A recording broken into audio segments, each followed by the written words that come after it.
Sloyd and hook knife.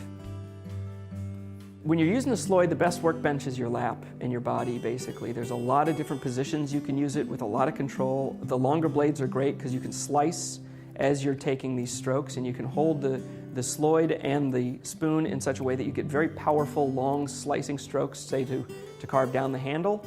Or you can also use sort of a scissor type stroke where you use your body and lever off of your thumb while holding the bowl of the spoon to carve the back of the bowl and get a lot of power. You can really pull off a lot of wood quite easily, especially with green wood, and especially if you're using a softer wood.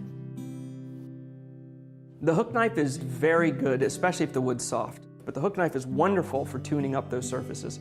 It just, that curved shape just maps itself, and it normally has a variable curve, so you can use it in all sorts of different portions of the bowl, and just nothing can reach into those spaces and follow those arcs quite as well as a hook knife. I tend to recommend you use soft woods, especially in the beginning, like birch, which is going to carve beautifully. It's going to cut really cleanly, especially when it's green.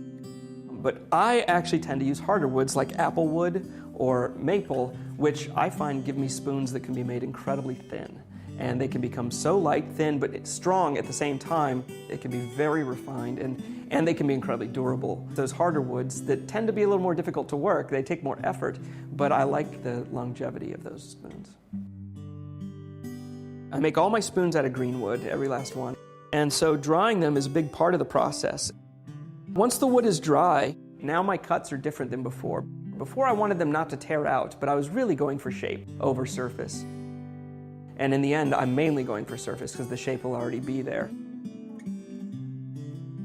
What I'm trying to do is to make those facets not only tell the shape, but they should also be very even and have a nice sharp glow to them. I'm just looking for the finest cuts I can get because that's tactily very rewarding when you're using the piece or even just looking at it.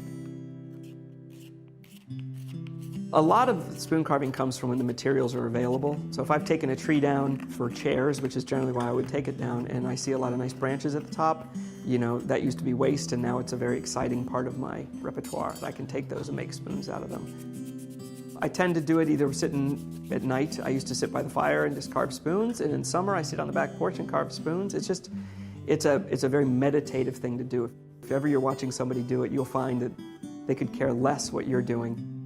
And if you try and pull them away, they would rather take one more cut. And that one more cut goes on for hours.